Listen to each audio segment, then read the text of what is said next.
What this grave visitor revealed to me about the souls of animals will shatter everything you think you know about consciousness, death, and the divine value of every living being. Before this story ends, you'll understand why your church told you that animals don't have souls, and why that lie has kept humanity trapped in spiritual ignorance for 2,000 years. The consciousness technology Jesus mastered, the ability to communicate with all forms of life, to recognize divine spark in every creature, to understand that love transcends species, these abilities exist within you right now, dormant, but ready to awaken. If you're ready to hear truths that have been hidden since the beginning of organized religion, truths that will transform your relationship with loss, with animals, with God, and with your own divine nature, subscribe to Stories of Light and activate the bell. Because what happened to me on my Kansas farm in 1986 will open your eyes to realities more extraordinary than anything you imagined possible. Now, let me tell you how it all began. September 23rd, 1986, 2:34 a.m. I remember the exact time because I'd been awake anyway, sitting on the porch like I did most nights since Blue died. Couldn't sleep in that empty house anymore. Too quiet. Too still. Just me and the crickets and the weight of loneliness that felt like it might crush my chest. My farm sat on 180 acres of Kansas wheat and corn, 5 miles outside of Meridian, population 843. The nearest neighbor was 2 miles east. I preferred it that way. Had for the last 15 years since Martha left. Said she couldn't take the isolation anymore. Couldn't take my silence. Couldn't take being married to a man who talked more to his dog than to his wife. She wasn't wrong. Blue had been a border collie, black and white, smart as any human I ever met. He'd been my constant companion for 12 years, worked the fields with me, slept by my bed, sat with me on this same porch every night while I drank coffee and watched the stars. 3 weeks ago, at 14 years old, his heart had just stopped. 1 minute he was lying next to my chair, the next he was gone. The vet said it was peaceful, quick, nothing that could have done. Didn't make it hurt any less. I buried him under the old oak tree near the barn, wrapped in his favorite blanket. Spent 2 hours digging that hole in the August heat, crying like a child the whole time. Pastor Williams from Meridian Methodist had stopped by the next day, tried to offer comfort. "He was a good dog, Robert," he'd said. "But remember, animals don't have souls like we do. Blue served his purpose in this life, and now he's just at rest. You'll see your human loved ones in heaven, but..." I'd asked him to leave, politely, but firmly. If there was a God who'd create a being as loyal, as loving, as pure-hearted as Blue, and then declare that being didn't have a soul worthy of eternal life, well, that wasn't a God I wanted anything to do with. So there I sat, at 2:34 a.m., coffee gone cold, staring at stars I couldn't name, wondering what the point of any of it was. 58 years old, alone, no kids, ex-wife remarried in Topeka, parents dead, brother in California who called once a year at Christmas, and the only living being who'd loved me unconditionally was buried under an oak tree. That's when the sky lit up. Not lightning, wrong color, wrong pattern. This was blue-white, pulsing, silent. 3 flashes in rapid succession that illuminated my entire property like it was noon. The chickens in the coop started screaming. The cows in the far pasture were bellowing.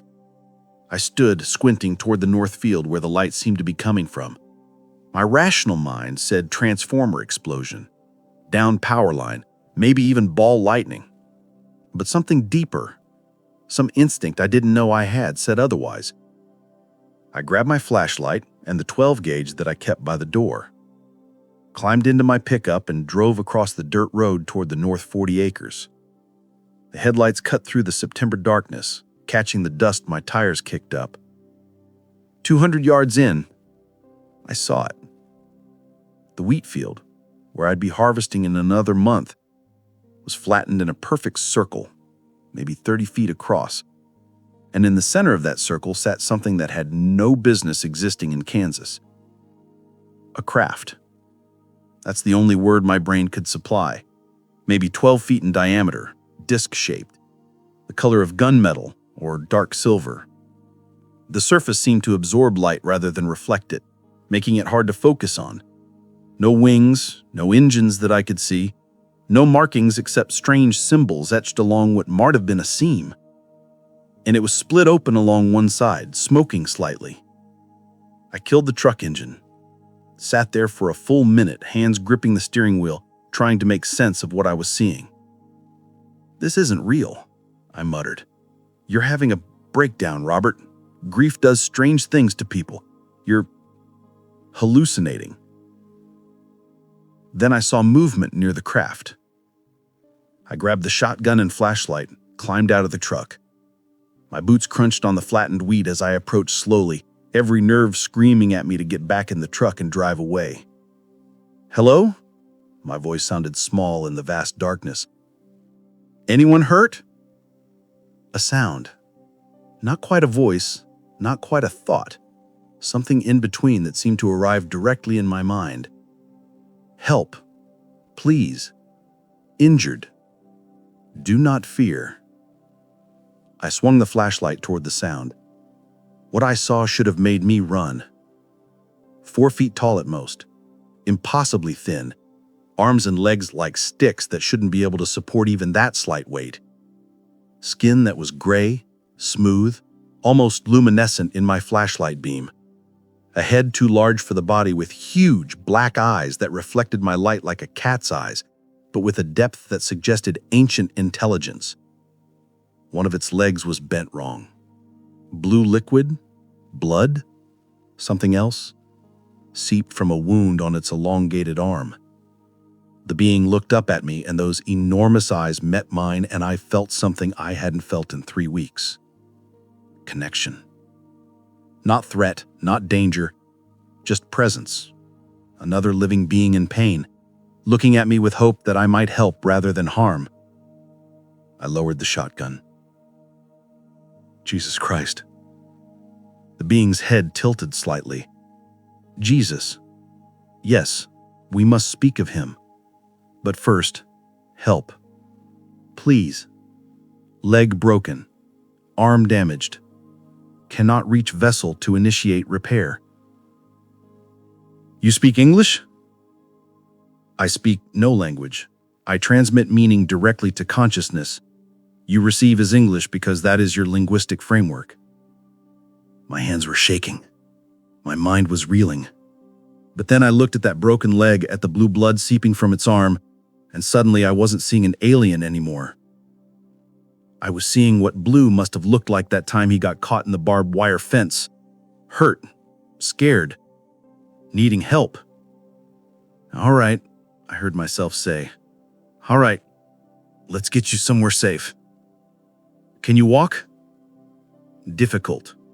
Very difficult. I set down the shotgun and approached slowly, hands visible. "I'm going to pick you up. I'll try not to hurt you worse." The being weighed almost nothing, maybe 60 pounds. Like carrying a child if children had skin that felt like warm silk and eyes that seemed to look through you and into you simultaneously. I carried it to the pickup truck, settled it as gently as I could in the passenger seat. Up close, I could see it was trembling. Shock, maybe. Or pain. Or fear. My farmhouse is 10 minutes away. I've got a first aid kit. Nothing fancy, but bandages, antiseptic. We'll figure out the rest. You show compassion. This is rare. Most humans respond with violence or terror. Yeah, well, I just lost the best friend I ever had.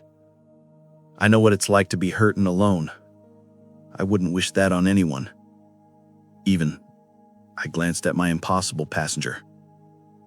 Even whatever you are. I am Zephon. I am what you call gray, though we name ourselves people of the still frequency. I am scholar, teacher, guide. And I did not come to your world by accident. Robert James Whitmore. I came to find you specifically. The truck jerked as my foot slipped off the gas. How do you know my name? I know many things about you, about your isolation, about your loss, about the being you called Blue. And before I repair my vessel and return to my realm, I will share truths with you that will transform everything you believe about animals, souls, death, and what your Jesus really taught before churches corrupted his message. I gripped the steering wheel tighter. Blue. You know about Blue? More than know. Robert, your companion, your friend, the one you called Blue, is here, right now, in this truck. He has been with you every moment since his physical body ceased functioning. He watches you grieve on the porch. He feels your pain, and he is desperate for you to understand. He is not gone. He has never left you. Only your perception has changed. Something in my chest cracked open. That's not possible. It is not only possible, it is truth. And tonight, Robert Whitmore, I will prove it to you. Robert James Whitmore had been farming his entire adult life. 36 years of working the same land his grandfather had homesteaded in 1891.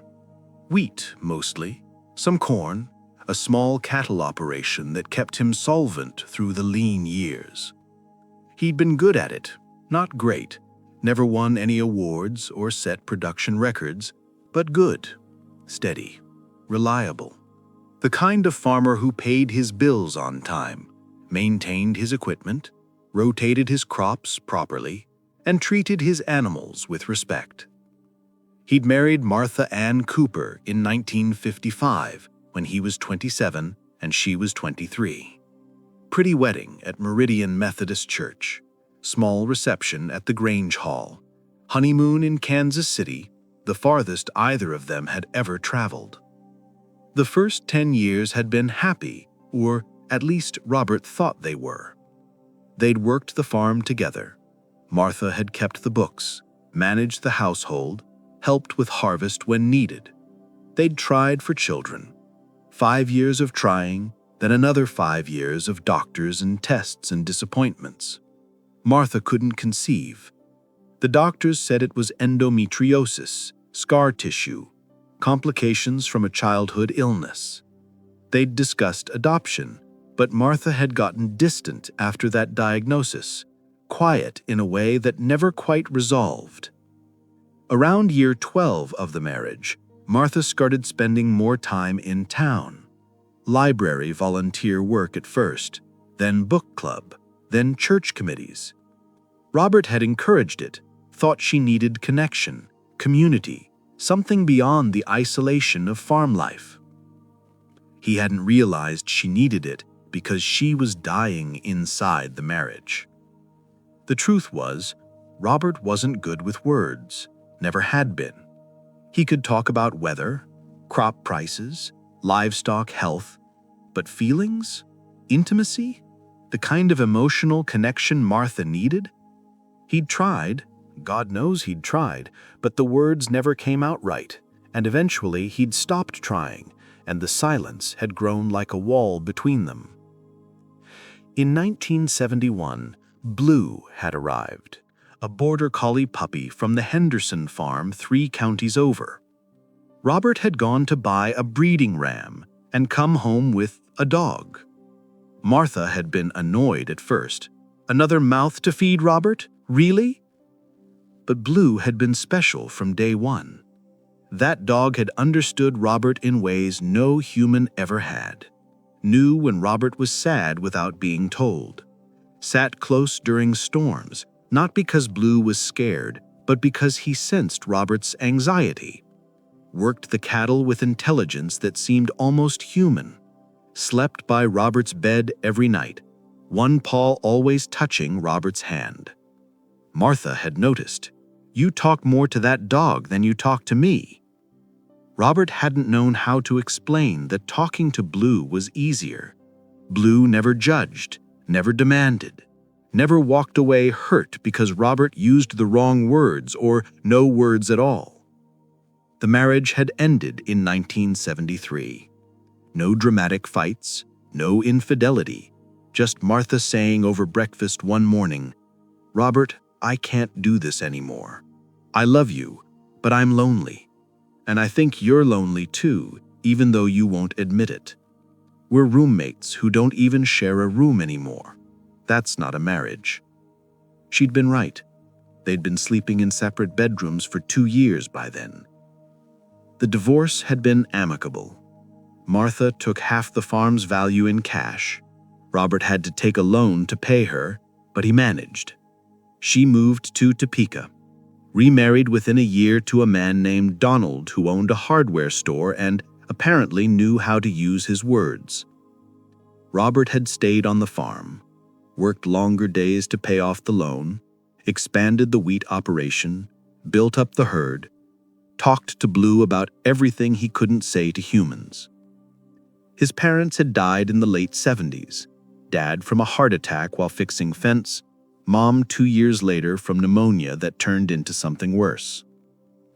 His younger brother Danny had moved to California after Vietnam, got into computers or technology or something Robert didn't fully understand.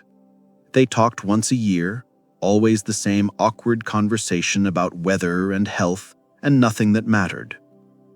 By 1980, at 52 years old, Robert's entire social world consisted of weekly trips to town for supplies, monthly church services he attended out of habit more than faith, and Blue. Mostly Blue. That dog had become everything to him. Friend, companion, co-worker, family. The only living being who seemed genuinely happy to see Robert at the end of each day. The only presence that made the farmhouse feel less empty. Robert had been raised Methodist, church every Sunday, youth group, Sunday school. His faith had been simple, uncomplicated. God is good, Jesus saves, follow the rules and you'll go to heaven. His parents had believed it. The whole community had believed it.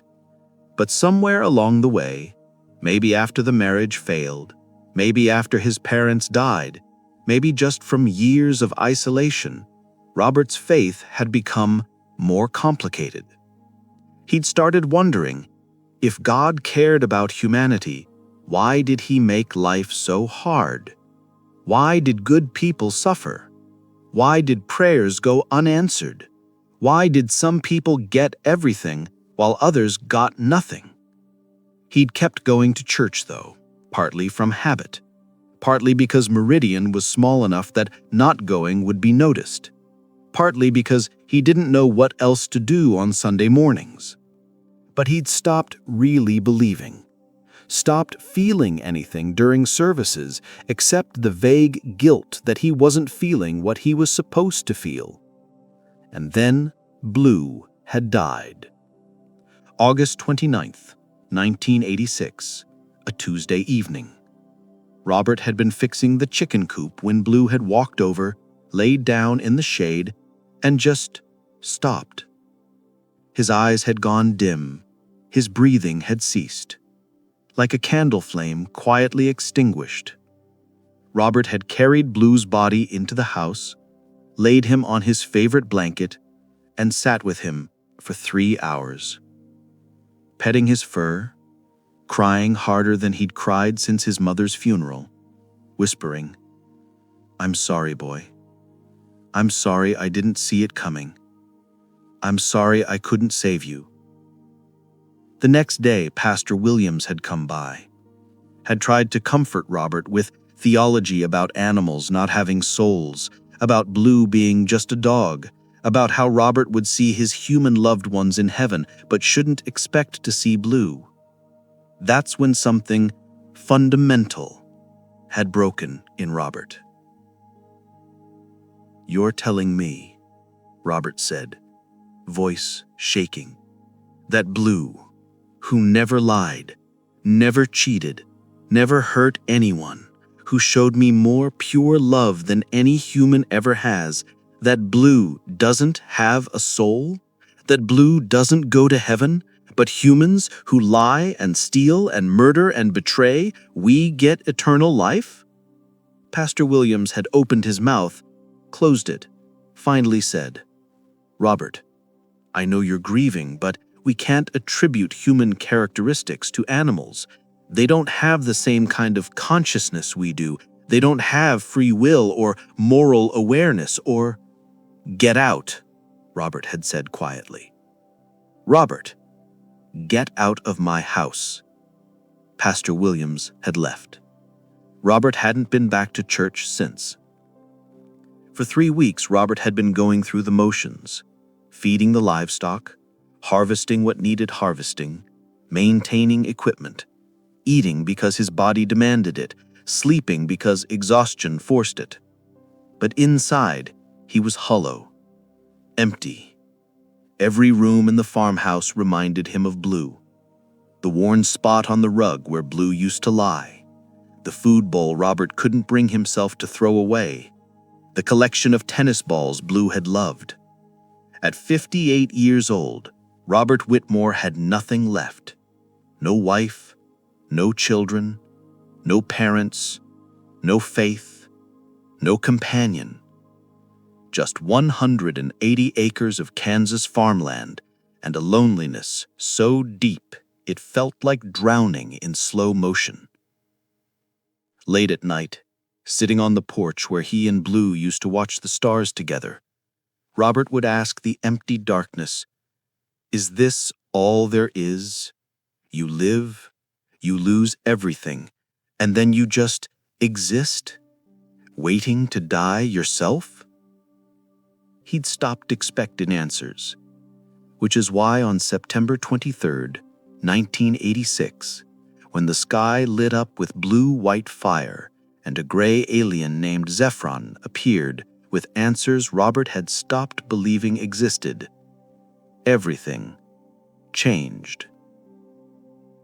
I carried Zephon into the farmhouse, through the kitchen that still smelled faintly of Blue's kibble, into the living room where Blue's blanket still lay folded on the couch.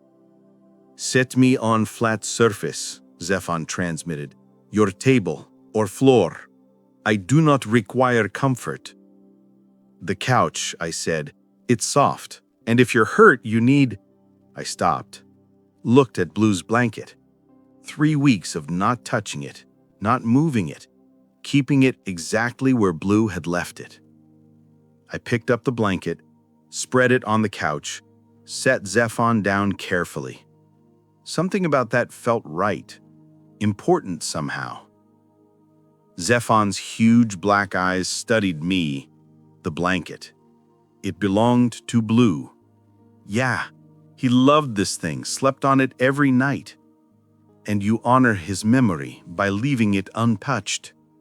Robert, Blue knows, he sees, he appreciates your love.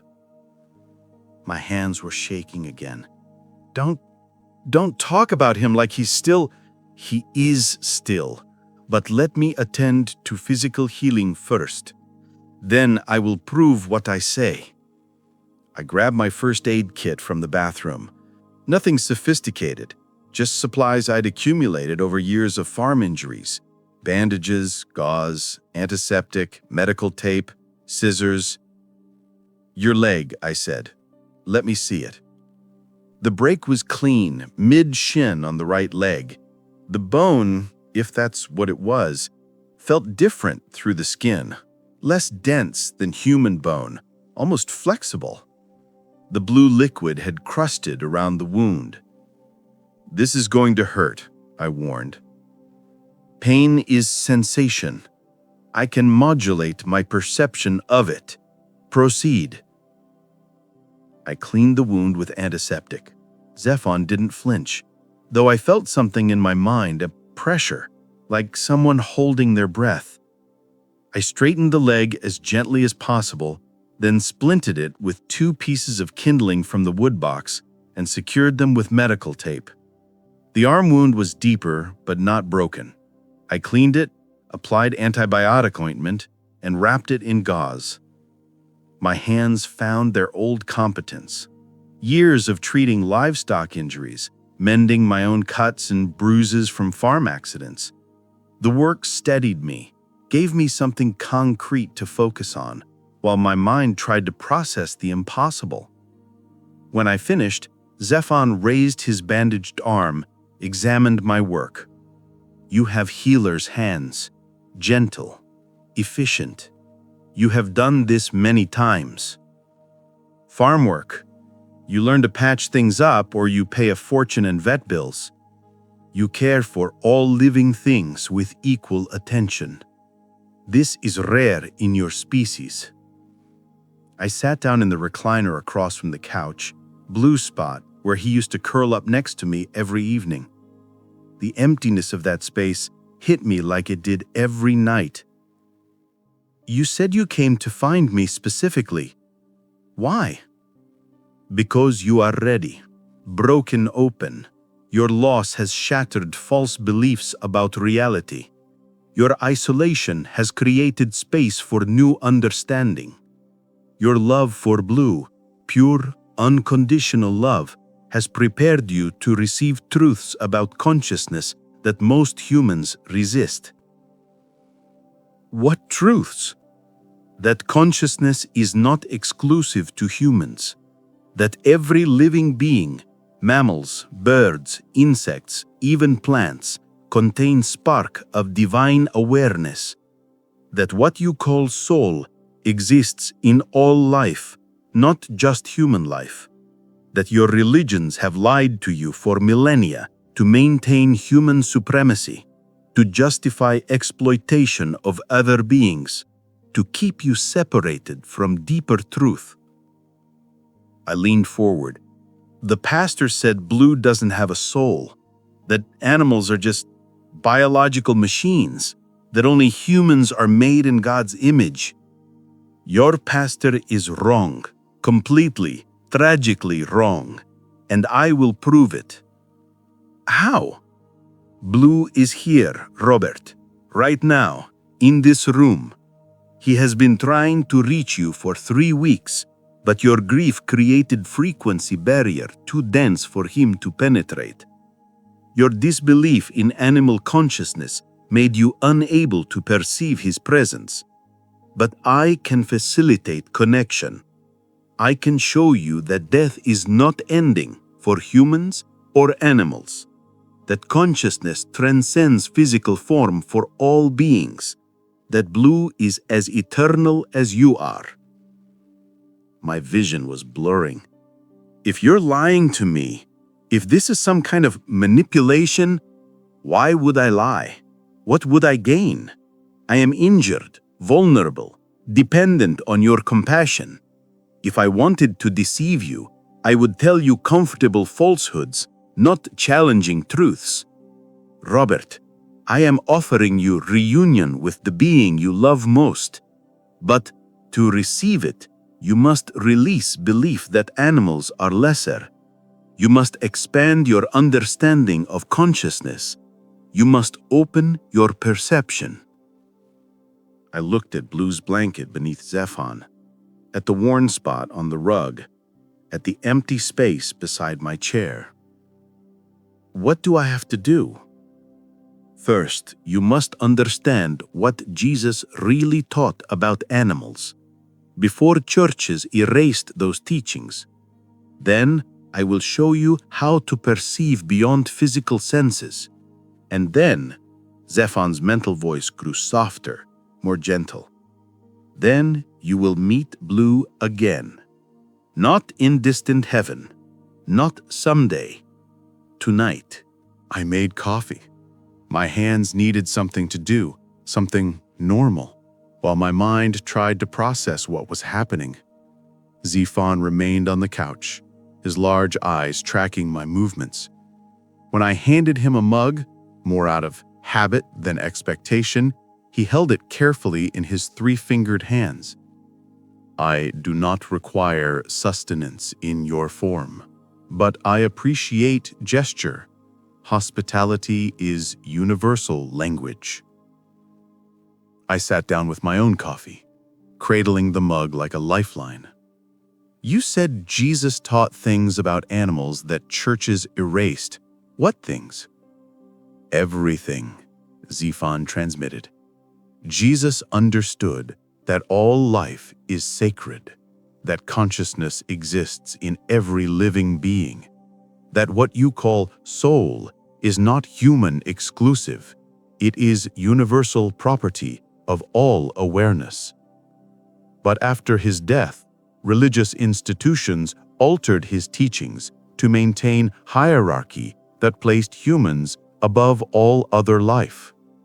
Why would they do that? Control, justification, economics. If animals have souls equal to humans, you cannot use them as property, cannot eat them without moral conflict, cannot experiment on them, cannot exploit them for profit. Entire economic systems depend on belief that animals are lesser. So churches and institutions reinforced this belief, claimed it was divine will, and erased any teachings that suggested otherwise. I set down my coffee. What teachings? Jesus spoke constantly about animals with reverence and respect, Zephon continued. Look at the birds of the air. They do not sow or reap or store in barns, yet your heavenly Father feeds them. Are you not more valuable than they? This passage remains in your Bible, but its meaning has been corrupted. How?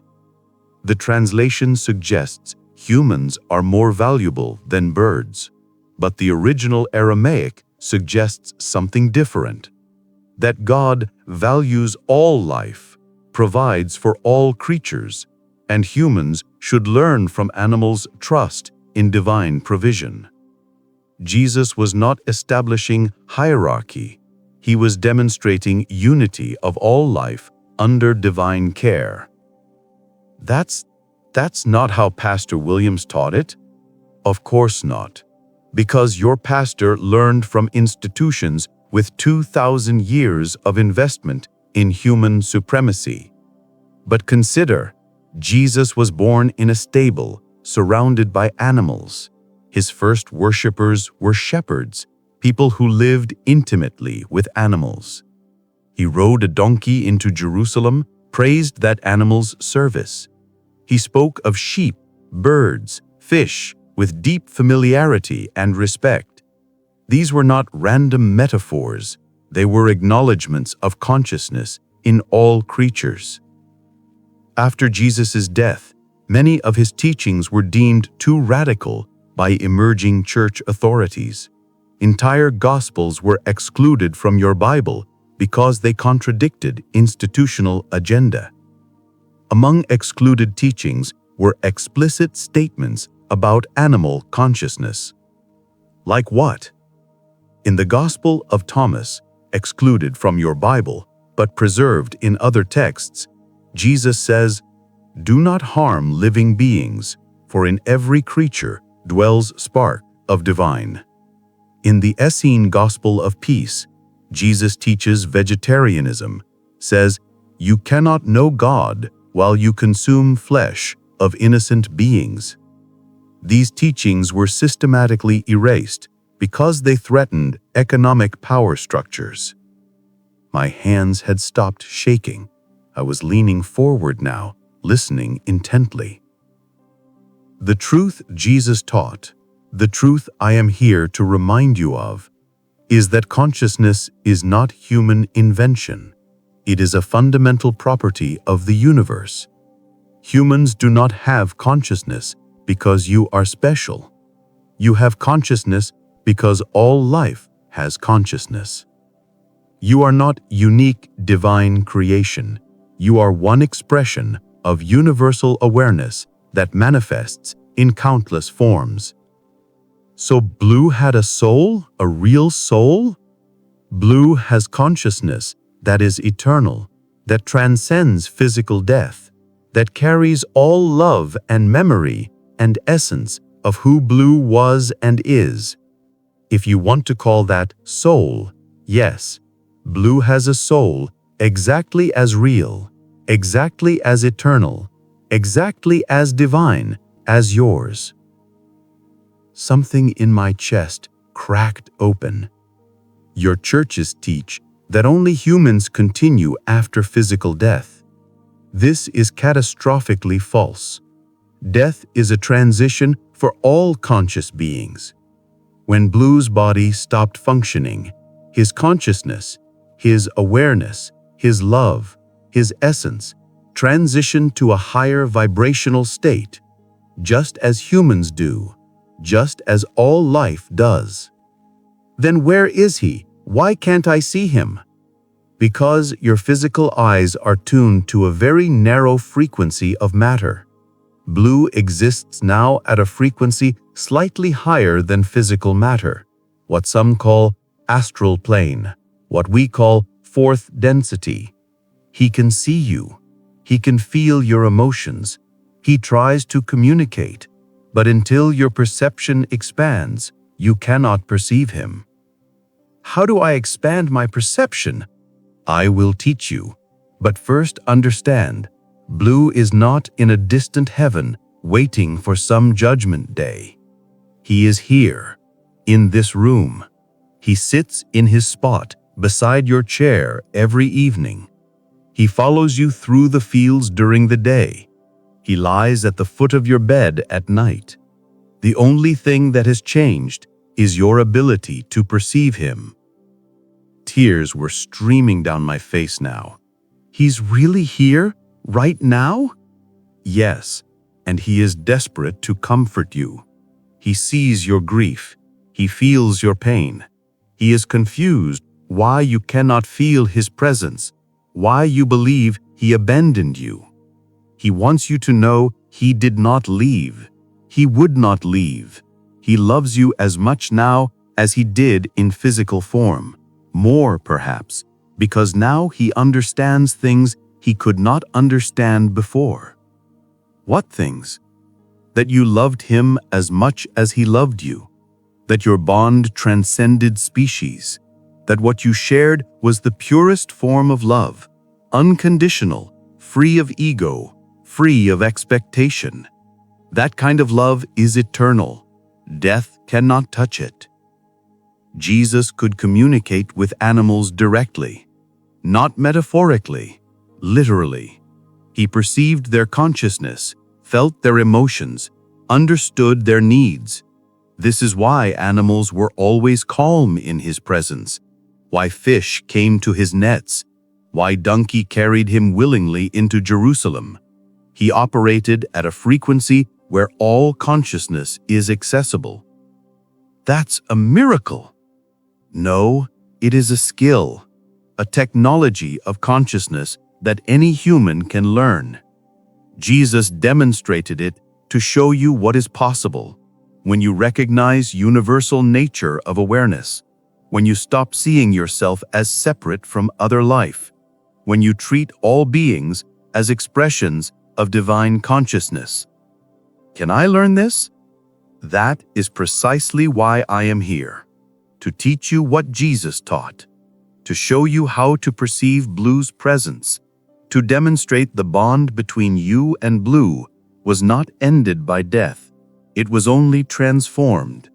And Robert, Zephon's mental voice grew softer. Blue is here, listening, waiting, ready to show you he never left. I want to see him. I need to know he's okay. Then we begin. But first, you must release 3 false beliefs that block your perception. This isn't real. I stood up, paced the living room. I'm hallucinating.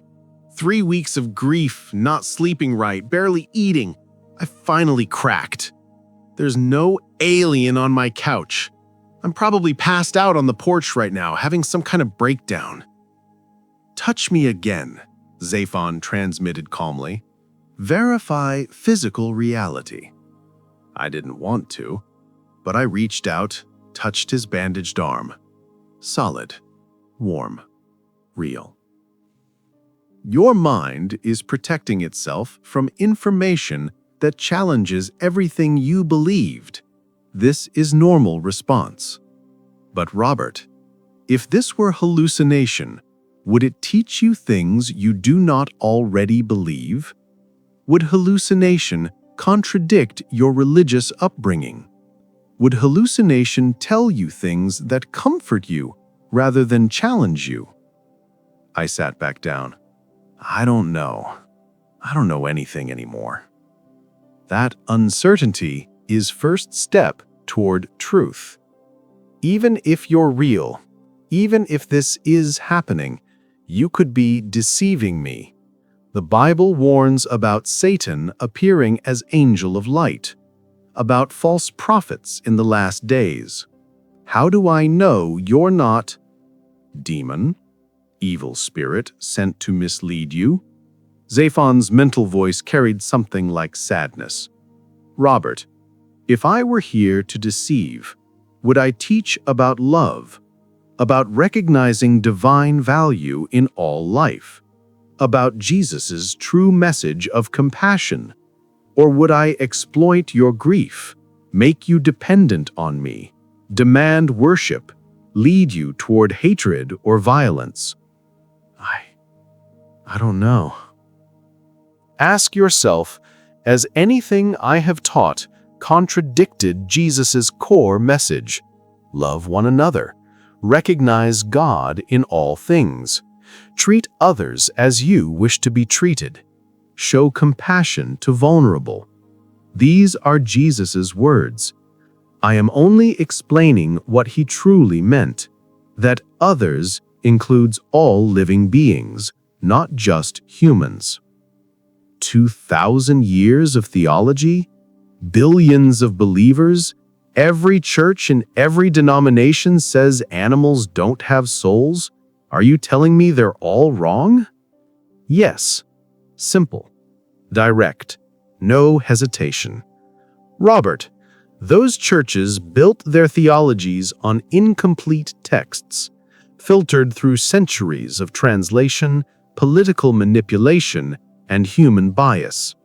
They made decisions at Council of Nicaea in 325 AD about which gospels to include based on what served institutional power, not what was spiritually true. They excluded teachings about animal consciousness deliberately. Why should I believe you over 2,000 years of scholars? Because I offer direct experience rather than inherited doctrine. Those scholars never communicated with animal consciousness, never perceived beyond physical matter, never demonstrated abilities Jesus demonstrated. They built theories from ancient texts. I am offering you chance to know rather than believe. Which is more valuable? If what you're saying is true, then I've lived 58 years believing a lie. I've eaten animals who had souls just like mine. I've thought of Blue as property, as just a dog, even though I loved him. I've accepted teaching that I was somehow superior to other life because I'm human. What does that make me? It makes you a product of your culture, your conditioning, your limited information. You are not responsible for believing what you were taught. You are responsible for what you do with new information. Robert, you treated Blue with love and respect. You never saw him as inferior, even if theology told you he was. Your heart knew truth that your mind was trained to deny. But I ate meat. And now you know better. Now you can choose differently. Guilt about the past is waste of energy. Only the present moment matters. Only the choice you make right now matters. Why me? I'm nobody. 58-year-old failed farmer, couldn't keep my marriage together, no kids, no friends except a dog. Why would cosmic beings come to someone like me? Because you are exactly who is needed. Robert, Jesus did not choose successful, powerful, respected people as disciples. He chose poor fishermen, tax collectors, outcasts, people who were humble enough to learn. Your isolation has prepared you. Your loss has broken you open. Your love for Blue has shown that you are capable of recognizing consciousness beyond human form. You are ready precisely because you think you are not. If this is true, my voice was barely a whisper now, if animals have souls and churches have been lying for 2,000 years, then everything I believed was wrong. Every prayer I said, every Sunday service I attended, every Bible verse I memorized, 58 years of faith built on false foundation. I've wasted my entire life. No, not wasted. Preparation. Robert, you could not skip directly to this moment. You had to live those 58 years. You had to experience faith, doubt, loss, love, grief. You had to be shaped by experiences that brought you here. Every moment of your life led to this farmhouse, this night, this conversation. There are no wasted moments, only growth experiences. It doesn't feel like growth, it feels like destruction. Destruction is the first stage of transformation. A caterpillar must dissolve completely in the cocoon before it becomes a butterfly. Your old understanding is dissolving. This is painful but necessary. What emerges will be more beautiful than what was. And then everything I'd been holding inside for 3 weeks came pouring out. I collapsed forward, face in my hands, sobbing so hard I couldn't breathe. Blue died alone. I wasn't there. I was fixing the chicken coop while my best friend's heart was stopping. He lay down in the shade and died, and I didn't even know until I came looking for him an hour later. He was already cold, already gone. The words were ripping out of me now, raw and broken. I should have known something was wrong. I should have felt it. After 12 years together, I should have felt when he needed me. But I didn't. I was hammering nails while he was dying. And the last thing he probably thought was, where is he? Why isn't he here? And I failed him. I failed the only living thing who ever loved me unconditionally. I couldn't continue. Couldn't speak through the grief that was drowning me. And then I felt it. Warmth. Pressure. Not physical touch exactly, but presence. Like someone was pressed against my leg, leaning into me the way Blue used to do when I was upset. And in my mind, not Zaphon's voice, but something else. Something familiar. Something that made my heart stop. Not alone. Never alone. There. Always there. Not hurt now. Happy now. Love you. Love you. Love you. Simple thoughts. Not words exactly. Impressions. Feelings. The mental voice of a dog that had never spoke words, but had always communicated perfectly. Blue. My Blue. Oh, God. Oh, God, Blue. And the presence intensified. Warmth spreading through my chest. Love so pure and complete, it felt like being held by sunlight. The same energy, the same essence, the same soul that had been my companion for 12 years. He was here. I reached down with trembling hands to where I felt the presence, felt resistance, like touching something through water, not solid, but definitely there. See you. Miss touching, but still here. Never left. Love too strong to break. Death not end, only change. Still you're blue, forever you're blue. I wept for 30 minutes, but these weren't tears of grief anymore. They were tears of reunion. Zaphon remained silent on the couch, allowing the moment to complete. When I finally looked up, my eyes swollen, my face wet, he transmitted gently, "Blue has been trying to reach you for 3 weeks, but your grief created barrier. Your disbelief made you unable to perceive him. Tonight, with my assistance, he broke through. And Robert, he will continue to reach you. You are learning to perceive beyond physical matter. This is only beginning." "He's really here. That was really him." "Yes, and he wants you to know he was not alone when his body stopped. You were there energetically.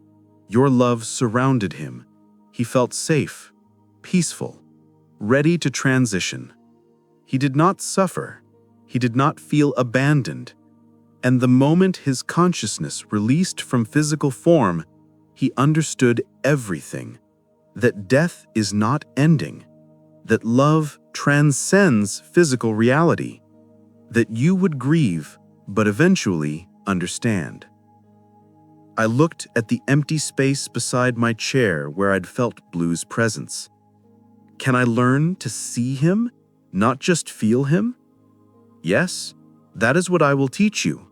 That is what Jesus taught his disciples, how to perceive beyond physical senses, how to communicate with all consciousness, how to recognize that life and awareness continue in forms your physical eyes cannot detect.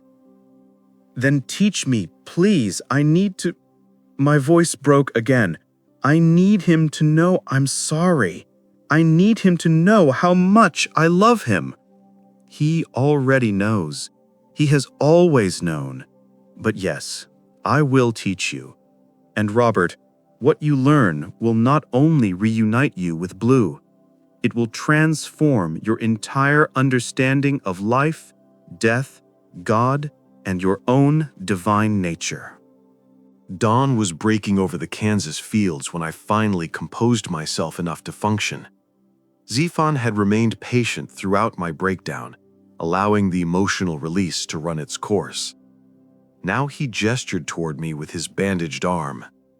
"Before I show you how to perceive animal consciousness, let me demonstrate how perception works beyond physical senses. May I scan you?" "Scan me?" "Read your energetic field. Every physical condition, every emotional state, every thought pattern creates distinct energy signature. This is how Jesus knew what was wrong with people before they spoke. Not supernatural gift, trained perception." "Go ahead." Zaphon's huge black eyes seemed to intensify. He didn't touch me, didn't move, just looked, but I felt something, like gentle electricity moving through my body, reading me from the inside.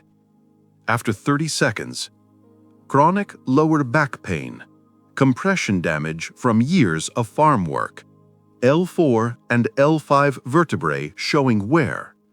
My hand went to my back, the ache I'd lived with for 20 years. Elevated blood pressure, heart showing stress markers, liver processing more alcohol than optimal. You have been drinking more since Blue's transition. Guilty as charged. I'd been having 4 whiskeys a night instead of my usual 1. And deep grief pattern in heart chakra. Energy meridians blocked by unprocessed loss. This is why you feel physical heaviness in chest, why breathing sometimes feels difficult. Emotional pain creates literal physical symptoms. You can see all that by looking at me? I perceive energy patterns beyond visible light spectrum. Jesus did this constantly. He saw illness as energetic distortion before it manifested physically. This is how he knew Lazarus was dead before arriving. He perceived absence of life force energy from distance. Can you teach me this? Yes, but first, demonstration of what this perception makes possible. Zephon pointed to my kitchen windowsill where a dying tomato plant sat, something I'd started in spring and neglected after Blue died. Brown leaves, drooping stems, barely alive. Watch closely, Zephon transmitted, extending his three-fingered hand over the plant. I am directing conscious love frequency toward plant's energetic matrix, not forcing growth, inviting plant's own consciousness to activate healing response. For 2 minutes, nothing visible happened. Then, subtle at first, the drooping leaves began to straighten. Green color seeped back into brown edges, spreading from the base outward.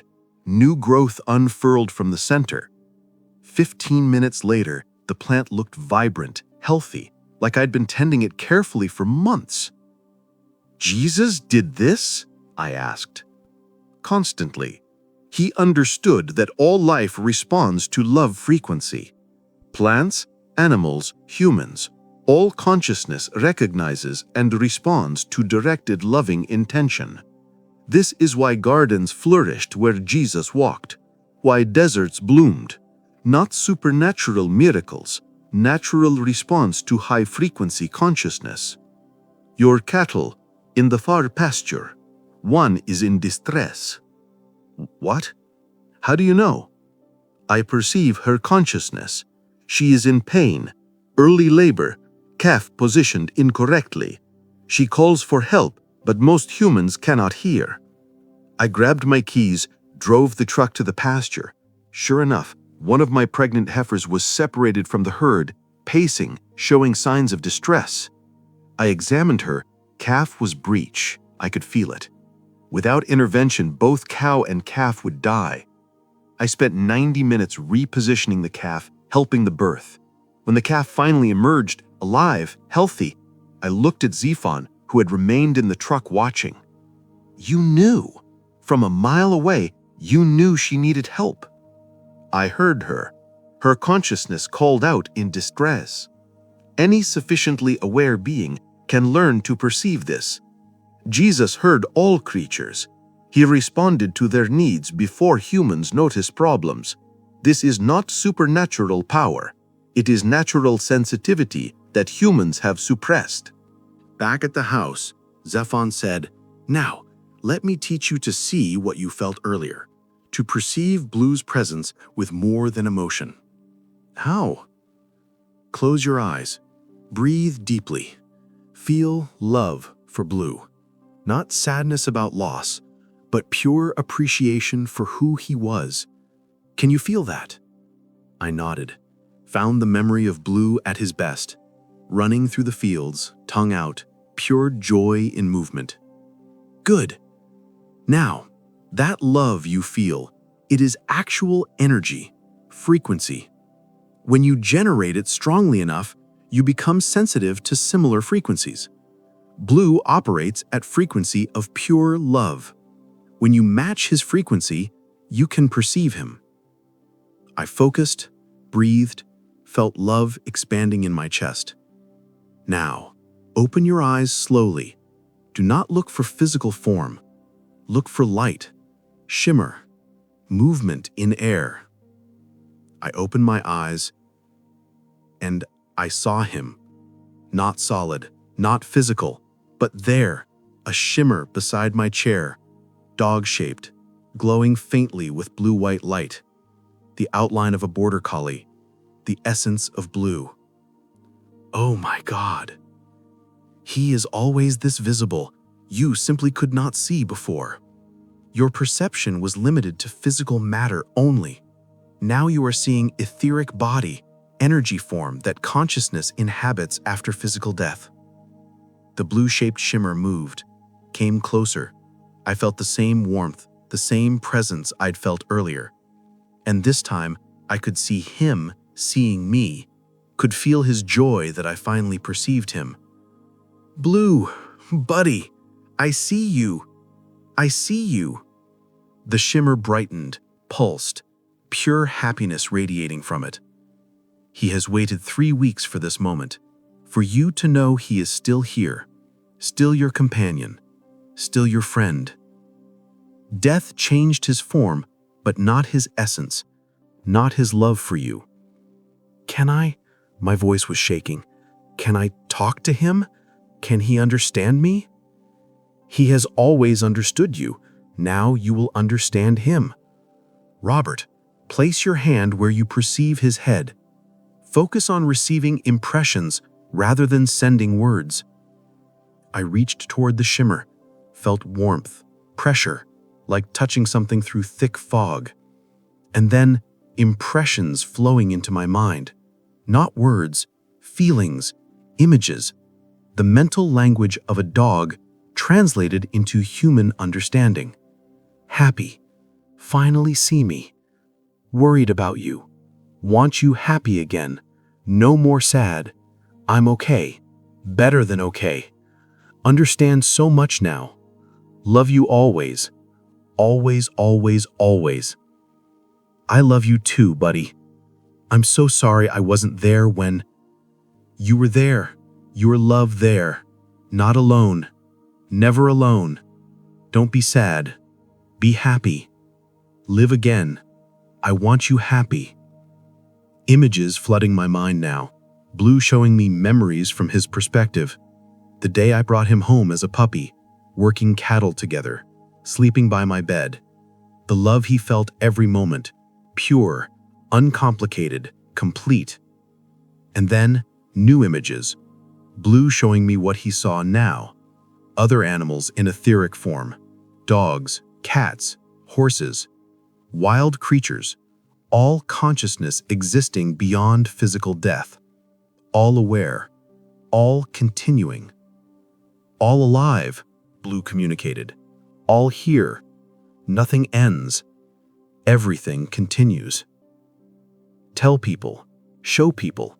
Animals have souls. Animals go on. Nothing lost. Only changed. Tears were streaming down my face again, but I was smiling now. Laughing even. I will. I promise. I'll tell everyone. Good. Proud of you. Always proud. Now, stop being so sad. I'm not gone. Right here. Always right here. For an hour, I sat with Blue's presence, communicating in impressions and feelings and pure emotional exchange, learning to perceive his thoughts, learning to send him mine. When Zephon finally interrupted gently, I looked at him with new eyes. This is what Jesus did? This is what he was teaching? Yes, Jesus communicated with all life this way. He perceived consciousness in humans, animals, plants, even minerals. He understood that awareness is universal property, and he tried to teach this, that you are not separate from creation, but part of unified field of consciousness expressing in countless forms. Why did the churches hide this? Because empowered humans who communicate directly with God, with animals, with all consciousness, they do not need institutional control. They do not need priests telling them what to believe. They become ungovernable, and institutions cannot allow that. But people need to know. Everyone who has lost an animal they loved, they need to know their companions aren't gone. Yes, and Robert, you will tell them. That is your new purpose, your mission, to demonstrate that consciousness continues, that love transcends death, that animals have souls just as real, just as eternal as humans, and that Jesus taught this truth before churches erased it. We talked through the morning and into the afternoon. Zephon, recovering on Blue's blanket. Me, sitting in my chair with Blue's etheric presence beside me, growing stronger and more visible as my perception expanded. Jesus of Nazareth, Zephon transmitted, was not simply teacher of human ethics. He was master of consciousness who understood unity of all life. His relationship with animals was central to his mission, but these teachings were systematically erased. Why were they so important? Because recognizing consciousness in animals requires recognizing consciousness as universal property. Once you understand that dog has soul, you must ask, what about cow? What about chicken? What about fish? And if all these beings have souls equal to humans, how can you justify killing them for food? How can you justify treating them as property? So churches erase these teachings to protect meat industry? Not just meat, leather, wool, animal testing, entertainment, entire economic structures built on animal exploitation. If Jesus' true teachings about animal consciousness had survived, human civilization would have developed very differently, more compassionately, more aligned with divine truth. Jesus was trained by the Essenes, a sect of Judaism that practiced vegetarianism, animal compassion, and direct communication with all life. This is where he learned consciousness techniques. The Essenes understood that you cannot claim to love God while harming God's creatures, that violence toward any being is violence toward divine.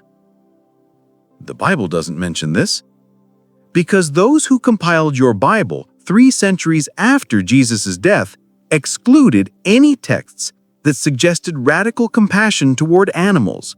The Gospel of the Essenes, Gospel of Peace, several others, all excluded from canon because they threatened institutional power. In excluded Gospels, Jesus says explicitly, "Do not eat the flesh of innocent animals, for you cannot know God while you consume suffering." He taught that killing animals creates karma, blocks spiritual development, separates you from divine consciousness. So Jesus was vegetarian? Yes, and he taught his closest disciples to be also. But after his death, as Christianity spread to Rome and Greek cultures where meat eating was central to economy and culture, this teaching was abandoned. Paul, who never met Jesus in life, declared all foods clean. The Church Fathers decided vegetarianism was heresy, and Jesus' actual diet and teachings about animals were erased.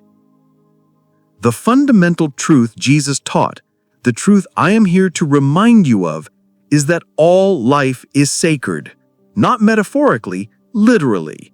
Every living being is expression of divine consciousness experiencing itself. Humans are not superior, you are one note in an infinite symphony of awareness. But humans have abilities animals don't: language, technology, complex thought. Humans have different abilities, not superior ones. Birds navigate by Earth's magnetic field. Can you? Whales communicate across thousands of miles of ocean. Can you? Dogs perceive emotional states through scent. Can you? Every species has unique gifts. Humans have particular cognitive abilities, but consciousness, the fundamental awareness that experiences reality, is identical in all beings. So, Blue's consciousness is equal to mine? Blue's consciousness is yours. At deepest level, there is only one consciousness, universal awareness experiencing itself through every form. Blue is not separate being who happens to love you. Blue is expression of the same divine consciousness that you are, recognizing itself in you. This is why love between species feels so profound, because it is profound. It is God loving God through different forms. Your churches teach that only humans continue after death. This is the most destructive lie ever told. Death is a transition for all conscious beings. When physical body stops functioning, consciousness transitions to a higher vibrational state, always, without exception. What does that look like? Blue can show you better than I can explain. Blue, show Robert where you exist now. The shimmer beside my chair intensified, and suddenly I was seeing through Blue's perception. A world overlaying physical world. Same farmhouse, same room, but glowing with life force. Colors I had no names for. Every object emanating its own light.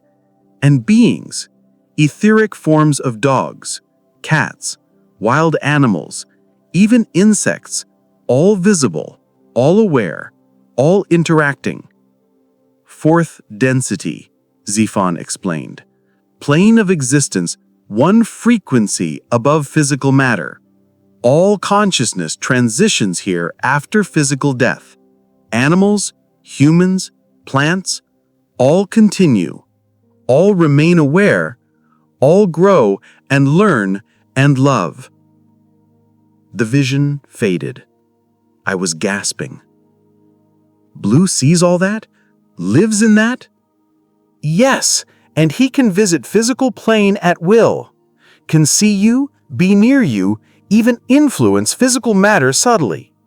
Most animals who die remain close to humans they loved for weeks, months, sometimes years, helping from the other side, guiding, protecting, waiting for reunion. Blue has existed for thousands of years, Zephon continued. Not as Blue, that was his most recent incarnation, but as consciousness that has lived many lives, learned many lessons, evolved through experience. Blue has been here before? Many times, different forms, sometimes dog, sometimes wolf, once as horse. Consciousness chooses forms that serve its growth. Blue chose to incarnate as dog in this lifetime specifically to teach you about unconditional love. Mission accomplished. Now he continues his evolution. Will he come back? Will I see him again in physical form? Perhaps. If he chooses to reincarnate, if you are still in physical body, if your paths align, yes. Many animals return to same human families. Recognition happens instantly. I know this soul. This is why some animals feel immediately familiar.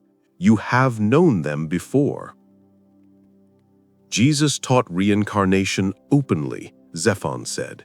He spoke of souls returning, of lessons continuing across lifetimes. But this teaching was declared heresy by church councils centuries after his death. Why? Because reincarnation removes fear of hell, removes urgency of conversion, removes church's power to control through threat of eternal damnation. If you have infinite lifetimes to learn and grow, you do not need saving by institutional authority. You save yourself through experience and evolution. So I'll see Blue again in another life? You will see Blue many times, in fourth density after your physical death, soon by Blue's perception, decades perhaps by yours. And if he chooses to reincarnate, if your souls contract to meet again, you will recognize each other. Love this strong does not appear once and vanish. It echoes through incarnations, drawing souls back together again and again. Humanity stands at crossroads, Zephon transmitted with new gravity. You are evolving, or failing to evolve, toward recognition of consciousness in all life. Next 20 years will determine whether your species makes leap into compassionate civilization or continues cycle of violence and exploitation. What needs to happen? Enough humans must awaken to truth about animal consciousness, must stop seeing animals as property, as food, as entertainment, must recognize that every creature is divine being, deserving respect, compassion, freedom. When critical mass achieves this recognition, planetary consciousness shifts, violence ends, not just toward animals, but toward each other. because if we can't extend compassion to animals, you will never achieve it toward humans. The pattern of exploitation and violence toward others begins with animals. It extends to humans deemed inferior.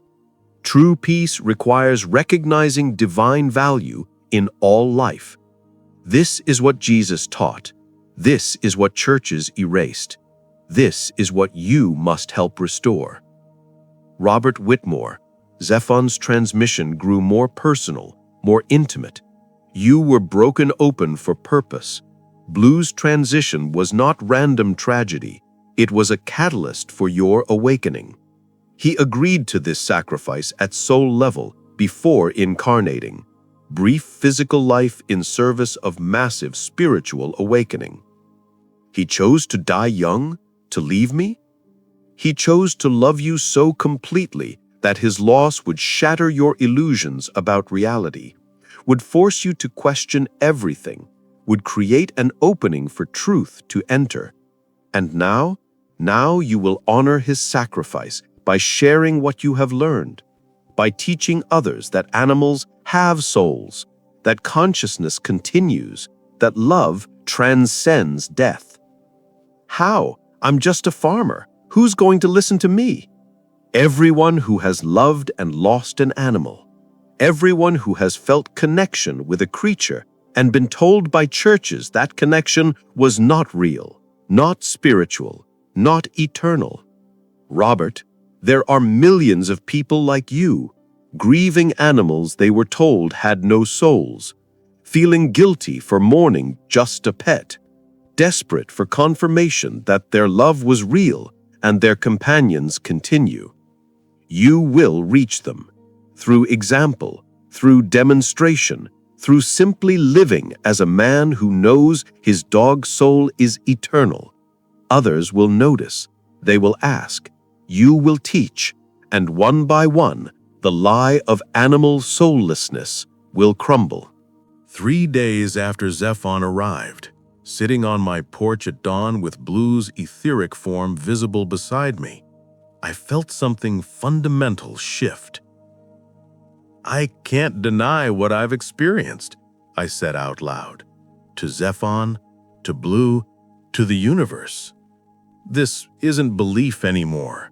It's knowing. Blue is here. Consciousness is eternal. Animals have souls. Jesus taught this truth, and churches have lied for 2,000 years.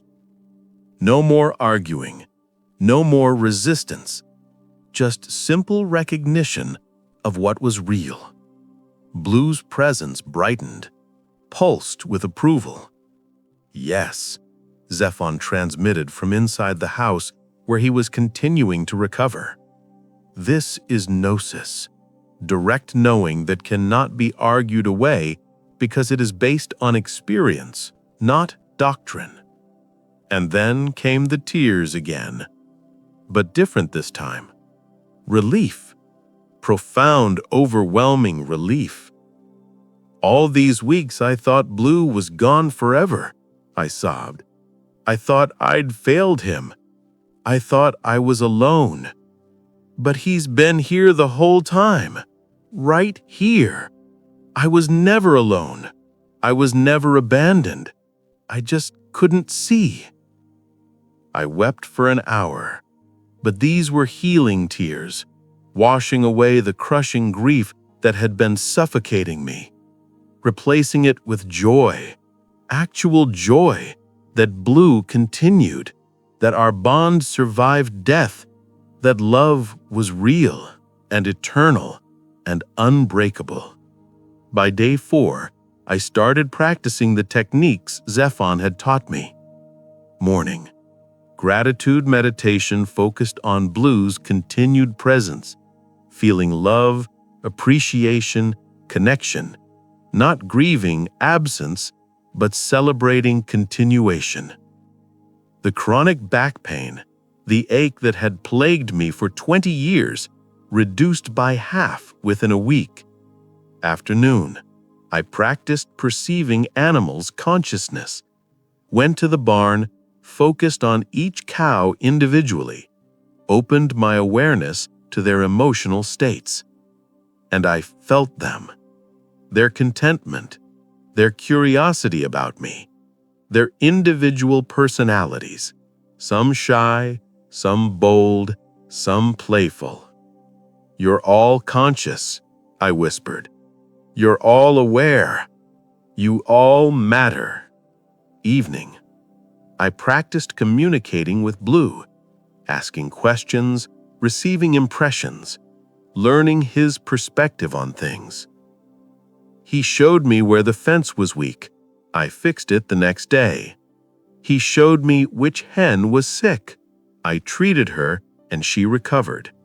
He became my partner again, helping from the other side. Within a week, my vision had changed completely. I started seeing etheric forms around all living things. Dogs, cats, cattle, even wild birds had visible energy fields, auras of color and light showing their emotional states, health, consciousness. The world was alive in ways I'd never imagined. I also started knowing things without being told. When the tractor would malfunction, 2 days before it happened. When visitors would arrive, an hour before they showed up. When weather would turn, days in advance of forecasts. "Your psychic abilities are awakening," Zephon explained. "Dormant human capacities activating as your consciousness expands. This is normal. Jesus had these abilities fully developed." On day 8, I stopped eating meat. Not from guilt, from clarity. I looked at the steaks in my freezer and felt the consciousness of the cows they came from, felt their fear in the slaughterhouse, their desire to live.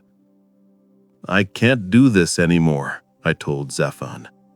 "I can't consume beings I now know have souls equal to mine." "This is natural progression," he affirmed. "Once you truly perceive animal consciousness, eating them becomes impossible. Not because it is wrong, morality is complex, but because you cannot kill what you recognize as divine." I transitioned to vegetarian diet. Within 2 weeks, I felt lighter, clearer, more energetically aligned. My old prayer pattern had been, "God, please help me. I'm suffering. I'm alone. I need you." Begging, pleading from place of separation and lack. Now, when I prayed, it sounded like, "Thank you for Blue's continued presence. Thank you for showing me truth about consciousness. Thank you for this awakening. Thank you for teaching me that I am never alone." Gratitude, certainty, alignment with divine truth. And prayers started manifesting immediately. I asked for healing. It came. I asked for guidance. It arrived. I asked for signs Blue was still with me. They appeared constantly. "Prayers work," I told Zephon in wonder. "It always worked. You just did not understand the mechanism. Prayer is not begging external God for favors. Prayer is aligning your consciousness with divine will and allowing manifestation to occur naturally." 2 weeks in, I barely recognized myself.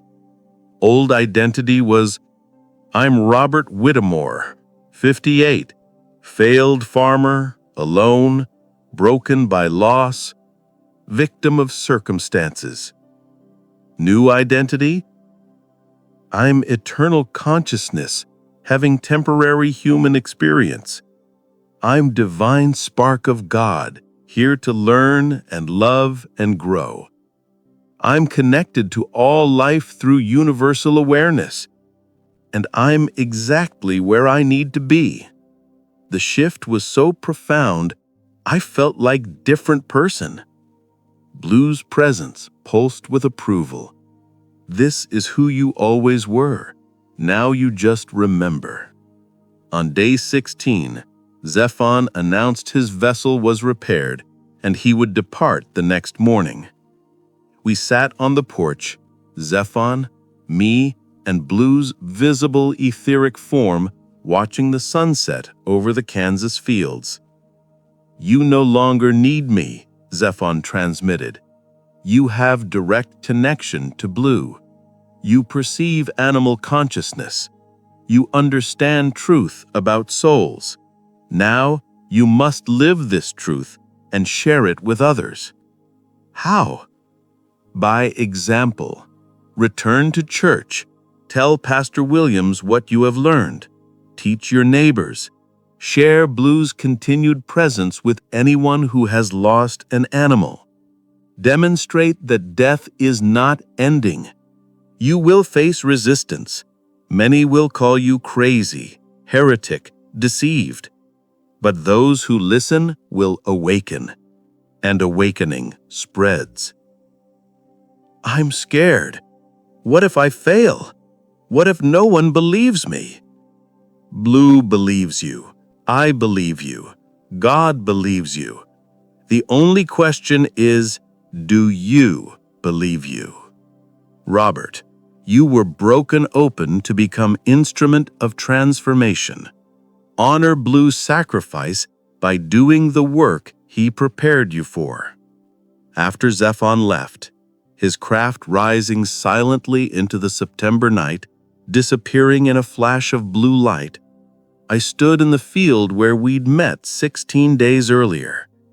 Blue's etheric form stood beside me, stronger and more visible than ever. Okay, buddy, let's do this. Let's show people that you're still here, that consciousness doesn't end, that animals have souls just like humans, that Jesus taught this truth and churches have lied for 2,000 years. Blue's presence brightened, pulsed with excitement. Yes, together, always together. You tell them, I'll show them. We'll wake them up. The next morning, I drove into Meridian, walked into Pastor Williams' office unannounced. Robert, I haven't seen you in weeks. I need to talk to you about Blue, about animal souls, about what Jesus really taught, and about the lies the church has been spreading for 2,000 years. Pastor Williams' face went pale. Robert, I think you're still grieving. Maybe you should... Blue is in this room right now, I said calmly, standing beside you.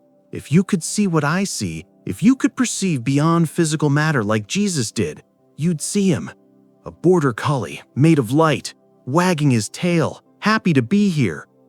Robert, I'm not crazy. I'm not having a breakdown. I'm awake, and I'm going to help others wake up too, starting with you. And I told him everything. Pastor Williams didn't believe me. Not at first. But he didn't throw me out either. He listened, skeptically, uncomfortably, but he listened while I described Zephon, the demonstrations, the teachings about animal consciousness. Robert, I appreciate that you've had some kind of experience, he finally said. But the Bible is clear. Animals don't have souls. They're not made in God's image. Show me where it says that, I interrupted. Show me exact verse where Jesus says animals don't have souls. He opened his Bible, searched, frowned. Well, it's implied in... It's not there, Jim, because Jesus never said it. He taught the opposite, but churches erased those teachings. I spent 3 hours in his office, quoted the gospel passages about animals that remained in the Bible, explained how Jesus' reverence for all life had been systematically deleted. described my direct experience of Blue's continued consciousness. By the end, Pastor Williams was quiet, thoughtful. "I need to pray about this, Robert. What you're suggesting would change everything." "Good," I said. "Everything needs to change." Word spread fast in a town of 843 people. "Robert Whitmore says he can see dead animals. Says his dog is still alive in spirit form. Says an alien told him churches have been lying." Some people thought I'd lost my mind, crossed the street to avoid me, whispered about grief-induced psychosis. But others approached me quietly, privately. Sarah Henderson, who'd lost her cat 3 months ago. "Robert, is it true? Does she still exist somewhere?" I took Sarah to my porch, taught her the meditation Zafon had taught me, helped her open her perception. And she saw her cat, etheric form, curled in familiar spot on the porch rail. Sarah cried for an hour, tears of joy, not grief. Within a month, 6 people in Meridian had learned to perceive their deceased pets. 6 people who would tell 6 more, who would tell 6 more. Tom Patterson, whose dog had died last year. "It's real, Robert. I see him. I feel him. He's still here." Margaret Wilson, whose horse had to be put down. "I can communicate with him. He shows me things. Robert, you've given me my friend back." The veterinarian, Dr. Morrison, came to see me. "Robert, I've had patients ask if their pets go to heaven. I've always said I don't know. Now I'm asking, do they? Come with me. Let me show you." I took him to the barn, taught him to perceive the consciousness of living animals first, the cows, the chickens, the farm cat. Once he could feel their awareness, I helped him expand his perception to etheric frequencies. He saw them, the animals who died under his care over the years, dogs, cats, horses, all still existing, all still aware. Dr. Morrison sat down hard on a hay bale. "My God, they're all still here, all of them." "Now you know. Now you can tell people the truth. Their pets don't end. Consciousness continues. Love survives death." He started telling clients, started teaching them perception techniques, started including spiritual comfort in end-of-life consultations. The transformation spreading through Meridian wasn't just about animal consciousness anymore. People who learned to perceive beyond physical matter started perceiving deceased human loved ones too, started communicating across the veil, started understanding that death was transition, not ending. My farm became sanctuary. People drove from surrounding counties to learn from me. Teach me to see my dog. Show me how to communicate with my cat. Help me know if my horse is okay. I held gatherings every Thursday night. 20 people at first, then 40, then more than could fit in my farmhouse, so we met in the barn. I taught what Zafon had taught me: meditation techniques, energy perception, consciousness expansion, how to recognize divine spark in all life.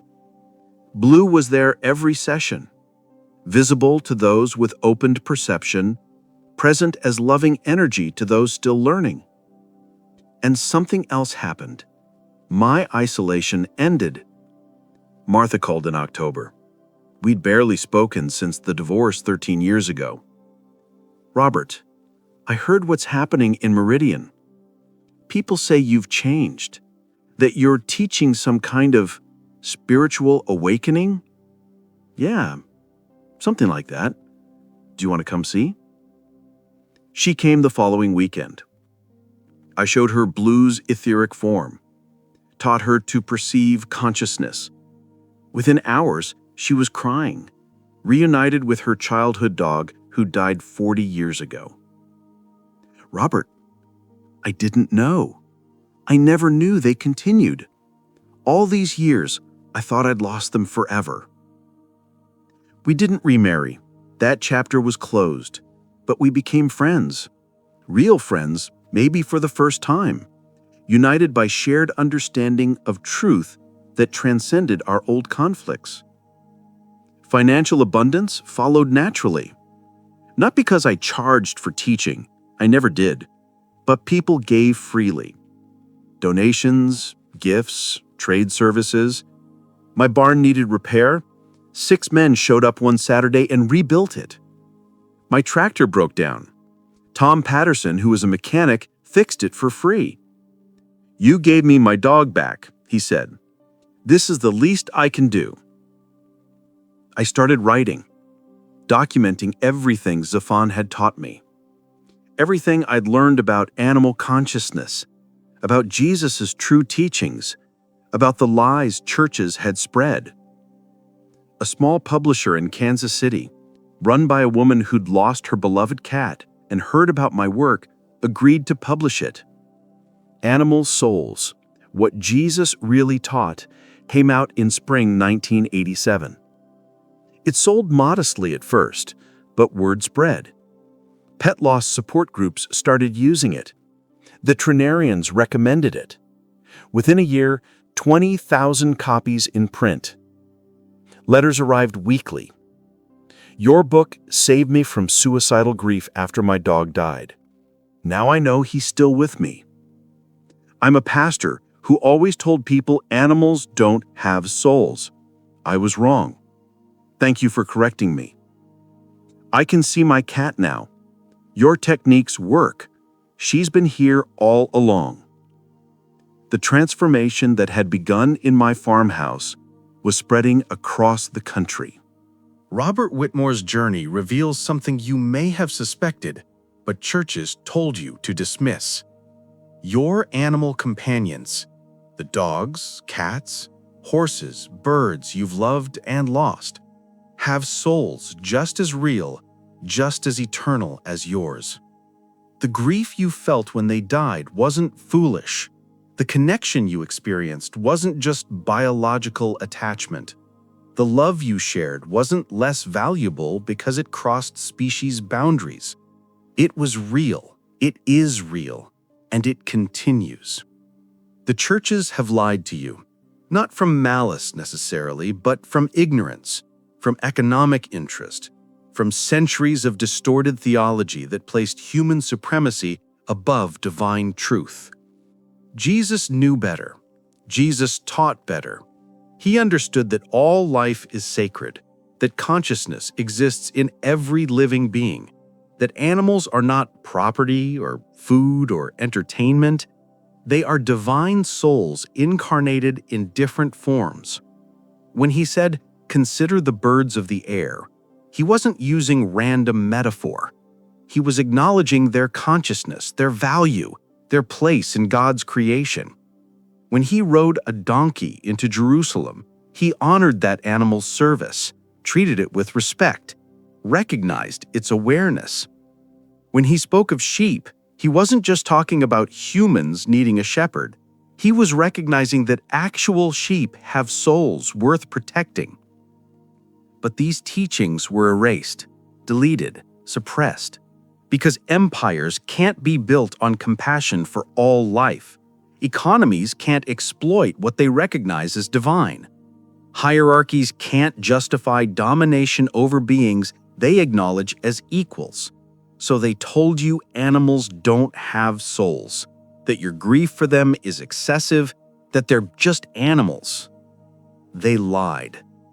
And if you've ever loved an animal, if you've ever felt that bond that transcends words, if you've ever grieved a companion and felt empty in ways other humans didn't understand, you already know the truth in your heart.